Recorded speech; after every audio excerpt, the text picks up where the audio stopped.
Hello ladies and gentlemen, Meister Lampe here in the good old T-54.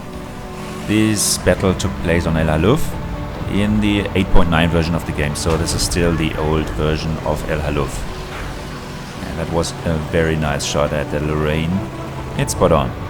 I decided not to go down to H7, where most of the time the mediums go, because I was alone. I was not in a platoon, and the other mediums in my team seemed not to want to follow me. And alone I don't want to fight potentially against a Lorraine and an E50. So I decided to stay up here and try to see how the battle develops and where my team may need me. The Lorraine is coming out. He seems not to be detracked. Maybe somebody else hit him there and I destroyed him. Maybe he thought he was not spotted, but he was. Lucky for me. Now let's see if I can spot somebody over here, and if nobody's here I can go down these cliffs. But I spot the E75. He missed me, and that's time for me to aim at him, and I'm aiming for the top of the turret, which is only 40 to 60 millimeters strong. Then I backed up. There is really no point in a long range engagement versus an E75 and versus artillery, and I didn't know where the two objects 704 were. But a few minutes later they were spotted on D1 and E1, and that was the signal for me. Yep, there is no obvious threat here, so I can go and help the T-34 out. The T-20 is a one-shot kill, so I'm going for that one.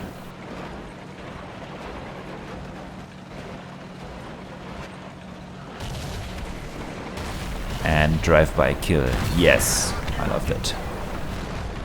And by going down here, I also revealed the position of the T-34 and the T-25/2, who was instantly killed by the T-30. Then I'm trying to climb towards the enemy base, but that was a stupid idea. I totally ignored that E-75 to my left, and he scored a nice hit. That was really ignorant.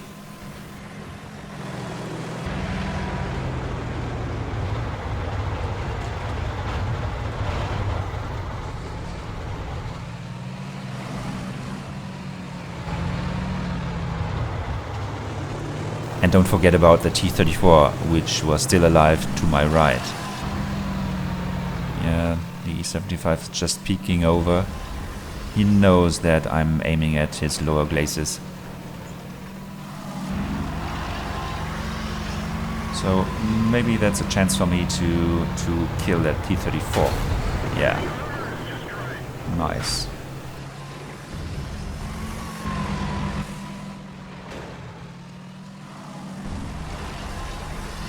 Again, I climbed up that hill, and I don't know if this is the best idea, but by coincidence, it was the best thing I could do, because the E-75 tried to come after me, tried to surprise me from behind, but because I drove up that hill, I was not spotted by him and surprised by him, but now I will surprise him. Yeah, and also set him on fire. I aimed the second shot for his road wheel and I detracked him. And my reload is just quick enough to keep him tracked there.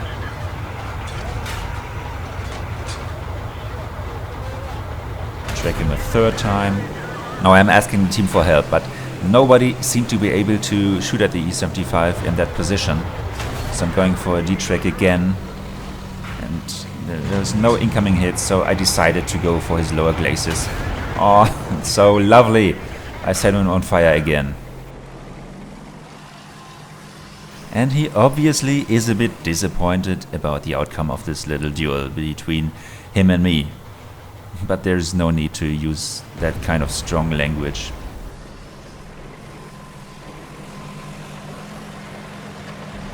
So finally, the way into the enemy base was open for me. And the first one I spotted was an enemy artillery to my left, the GW Panther. And of course, RNG one shot was not enough to kill it, but the E50 bounced off my glacis. and that gave me the time to reload and destroy the RT. Now there was an ISU 152 spotted on the minimap, but at that moment in the battle I was not aware of his presence. But I guess now I was aware, and I'm trying to get the hell out of here. Just went full speed down this hill. I have to force him to re-aim, to turn his tank, and to deny him a clear shot at me. And then seek cover behind these rocks.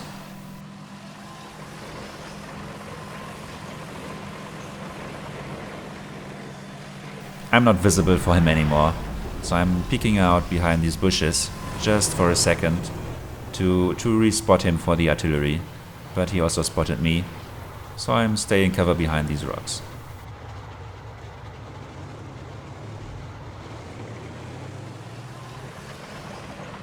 Is going this way a good idea? No, I don't think so.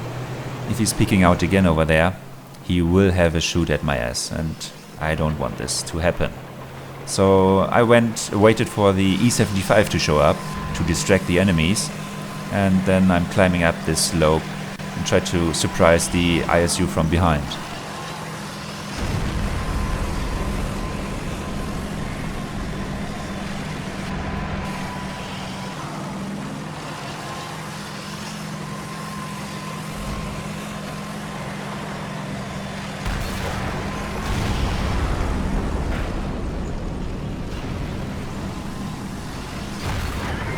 Unfortunately, I was a few seconds too late to save the E-75. But yeah, you can't do everything. I'm offering the E-50 just the very heavily sloped armor of my upper glacis.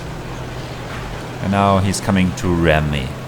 But ramming an E-50, not a good idea. Oh, that was so good, so nice. Duped him, oh god. So nice. But again, RNG was so bad.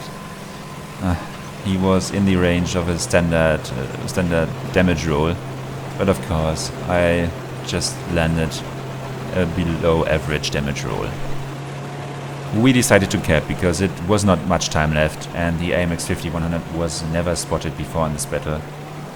There was no mark on the minimap, but we got a very nice tip from the enemy GW Panther. Thanks, mate. And of course, I am trying to get the Radley-Walters medal. I'm on 7 kills, and there's just that AMX 5100 between me and the Radley-Walters medal. And that is a bad place to be.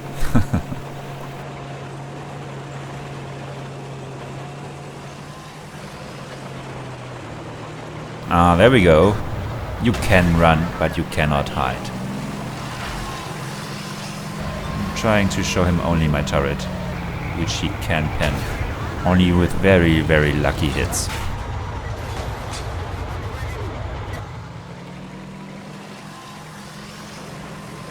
He's not seeking the confrontation, he's just trying to save his ass, but mate, I'm coming for you, and I'm desperate to get this Radley-Walters medal. And luckily, some of my team stopped capping. Thanks, comrades.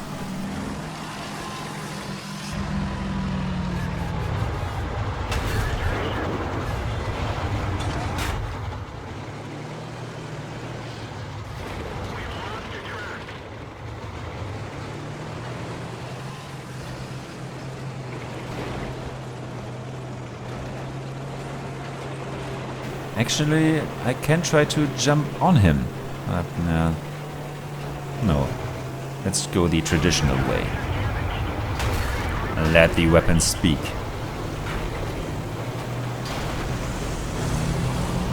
Yes! Radley-Walters medal. Thank you. That was one of the best battles I had in a long time.